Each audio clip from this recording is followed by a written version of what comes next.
This is reconfigurable magnetic slime robot. It looks like a venom. It was made by a research team at the Chinese University of Hong Kong. The goal was to make a soft body that could be controlled by a magnet, and that could go into a human body and take out anything without any damage.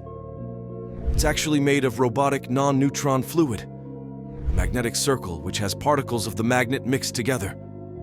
If it is cut into multiple pieces, it is still able to be reattached.